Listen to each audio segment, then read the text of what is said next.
नमस्कार साथियों, ABN express देख रहे हैं आप। आपके साथ मैं हूं अनुपम प्रसून। ताज्जुब होता है ये देखकर कि योगी सरकार जो इतनी स्ट्रांग गवर्नमेंट है, उसके कैबिनेट में शामिल एक मिनिस्टर बहुत असहाय लाचार होकर अपने समाज के लोगों के बीच खड़े होकर कह रहा है कि भाई हमारे समाज के लोगों को इंसाफ नहीं मिल रहा है, न्याय नहीं मिल रहा है।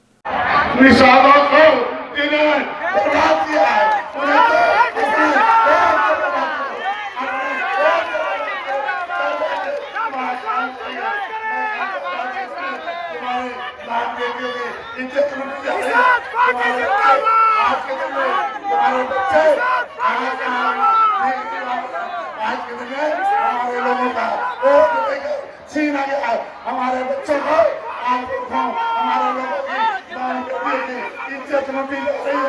मैं तो तुम्हें कहूँगा, खड़ा हो जाओ, अपने पास अपनी पार्टी खड़ा करो, या खड़े हो जाओ कुर्सी से, अपने खड़ा हो जाओ, पार्टी खड़ा करो, घर घर झंडा लगाओ, अब जय हिंद साहब का नारा लगाओ।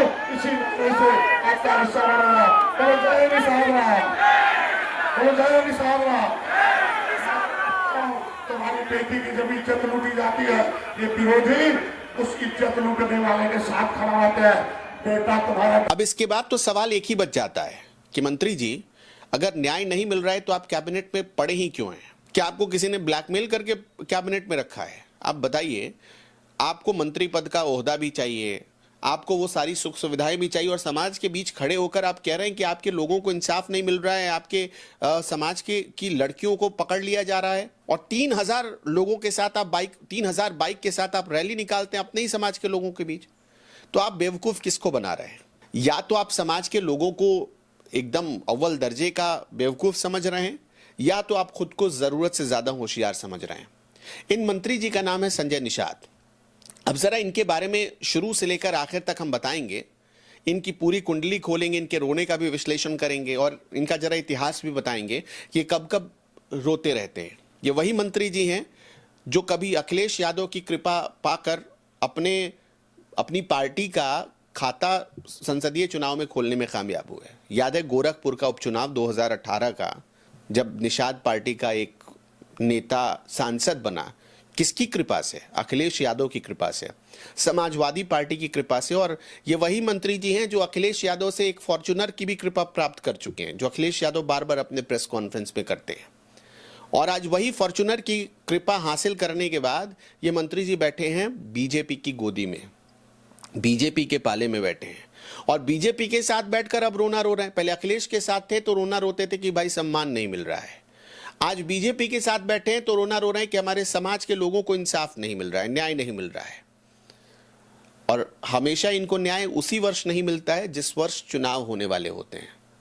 उससे पहले जब अपने ही समाज के कार्यक्रमों में इनकी पांव धुलाई होती है, मतलब इनके पांव पखारे जाते हैं, पानी से, गंगा जल से इनके पांव धोए गए हैं, ऐसी भी तस्वीरें, ऐसे भी वीडियो सामने आए हैं, तब इनको लगता है कि हमारे समाज के लोगों के साथ न्याय हो रहा है।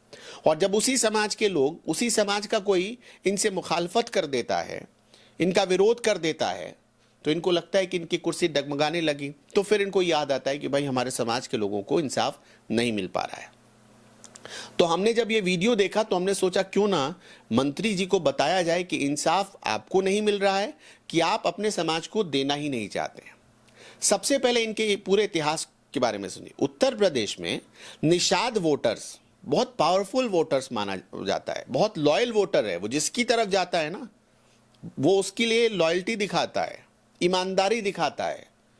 निषाद समाज के वोटर्स को बिल्कुल इसी तरह समझा गया है अभी तक। जब वो कांग्रेस के साथ था, कांग्रेस के लिए डेडिकेटेड था, समाजवादी पार्टी के साथ गया, देखिए इतना डेडिकेटेड होकर गया कि योगी आदित्यनाथ के गढ़ में, गोरखपुर में, वो समाजवादी पार्टी के एक बार कहने पर निषाद पार्टी के एक नेता को सांसद बना देता है। ये वो निषाद वोटर्स है। आप उसकी लॉयल्टी पर सवाल उठा रहे हैं। अगर जब आप रो रहे हैं तो समझिए उस मतलब लाखों निषाद वोटर्स को आप कमजोर कर रहे हैं।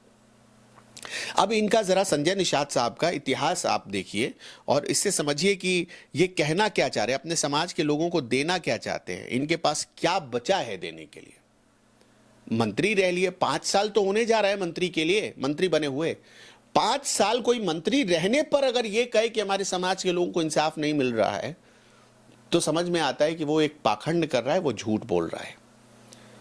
इनकी इतनी हैसियत नहीं है कि जिस इलाके से ये खड़े हो जाए, अपने दम पर, खुद के दम पर चुनाव जीत जाएं। मैं, आपको लग रहा होगा कि मैं हवा में बात कर रहा हूं। 2017 में इन्होंने पहली बार विधानसभा चुनाव लड़ा। 2017 में इन्होंने चुनाव लड़ा कहां से? गोरखपुर रूरल सीट से, और तीसरे नंबर पर रहे। 35,000 वोट इनको मिले करीब करीब। और जो पार्टी, मतलब जो कैंडिडेट जीता उसमें और निषाद, संजय निषाद में, पता है कितने वोट का फासला था? 34,869 वोट का, इतने वोटों का फासला था। और ये जो 35,000 वोट मिले ना, जिस समाज के लोगों को ये कह रहे हैं कि इंसाफ नहीं मिल रहा, उसी समाज के लोगों ने वोट दिया। दूसरी बात कि जब इनको, उस समय क्या था, ये अखिलेश यादव के साथ थे। 2018 में उपचुनाव हुआ, निषाद पार्टी का सांसद बन गया गोरखपुर से। फिर 2021 में जब ये समाजवादी पार्टी का साथ छोड़कर बीजेपी के साथ आए, और बीजेपी के साथ आए, तो इनको एक एमएलसी की सीट मिली। वो उपहार के तौर पर मिली, कृपा के तौर पर मिली बीजेपी की तरफ से। और बीजेपी ने वो कृपा इसलिए की कि इनको, बीजेपी को लगा कि भाई एनडीए को निषाद वोटर्स जबरदस्त तरीके से सपोर्ट करेंगे। क्योंकि 2 एग्जाम्पल था, 35,000 वोट अपने दम पर ले आए थे ये अकेले। दूसरा क्या कि 2018 के उपचुनाव में निषाद पार्टी का सांसद बना था, तो समाजवादी पार्टी को कमजोर करना था बीजेपी को। बीजेपी ने इसी उद्देश्य से संजय निषाद को तोड़ा और एनडीए में शामिल करवाया। लेकिन एनडीए में शामिल होने के बाद क्या हुआ? 2022 में जो चुनाव हुआ उसमें भी निषाद वोटर्स इनके, संजय निषाद के कहने पर बीजेपी के साथ नहीं आया।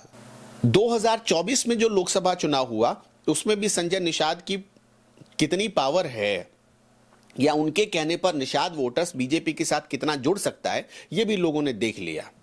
अब मैं आपको बता देता हूं, 2016 में इन्होंने निषाद पार्टी की स्थापना की। कहते हैं निषाद, केवट, मल्लाह, बिंद, इन सारी जातियों का ये प्रतिनिधित्व करते हैं। ये जो कह रहे हैं कि इनके लोगों को इंसाफ नहीं मिल रहा है, इनसे बढ़िया तो कम से कम ओम प्रकाश राजभर हैं, जो अपने समाज के बीच खड़े होकर ये कहते हैं ना कि पीला गमछा दिखा देना पुलिस वाला भी समझ जाएगा। कम से कम वो, इनसे मजबूत नेता तो राजभर हैं, इनसे ज्यादा रीढ़ वाला नेता तो राजभर हैं, ओम प्रकाश राजभर। 22 जातियां हैं कुल निषाद समुदाय में, और करीब करीब पूरे उत्तर प्रदेश का 4.5% वोट बैंक है निषाद समाज के पास।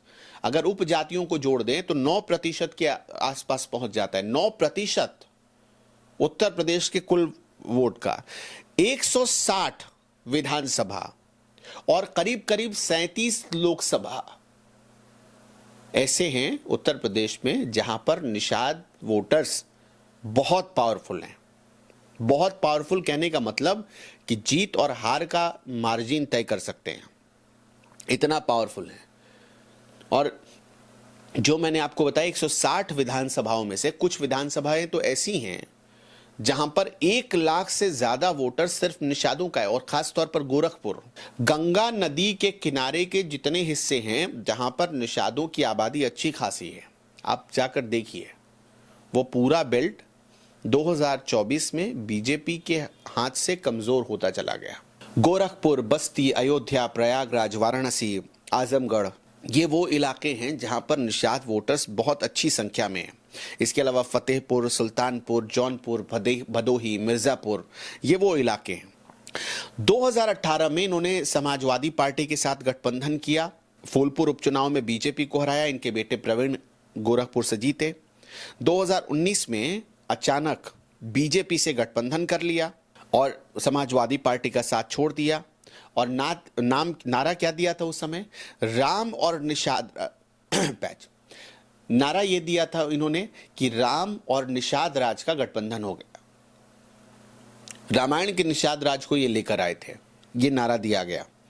और ये इन्होंने दावा किया था कि बीजेपी समाज के लोगों को उनका हक दे रही है, अधिकार दे रही है, इसलिए इन्होंने समाजवादी पार्टी के साथ गठबंधन तोड़ दिया। और उस समय संजय निषाद का एक इंटरव्यू बड़ा वायरल हुआ था कि सत्ता में रहकर ही अपने लोगों का काम ये करवा सकते हैं। लेकिन आज यही संजय निषाद रो रहे हैं। अभी कुछ दिन पहले भी ये रो रहे थे जब अयोध्या में, फैजाबाद में मोईद खान, समाजवादी पार्टी के एक नेता है, बाद में उनका समाजवादी पार्टी से लिंक आया, जेल भी गए एक बहुत गंभीर मामले में, और बाद में वो बरी भी हो गए। पता चला उनके खिलाफ कोई सबूत ही नहीं था। उनके घर पर बुलडोजर चल गया, मोईद खान के घर पर। तो वहां जाकर समाजवादी पार्टी के जो सांसद हैं उनके खिलाफ, अवधेश प्रसाद के खिलाफ ये रो रहे थे, क्योंकि उसमें जो पीड़िता थी वो इनके समाज से थी।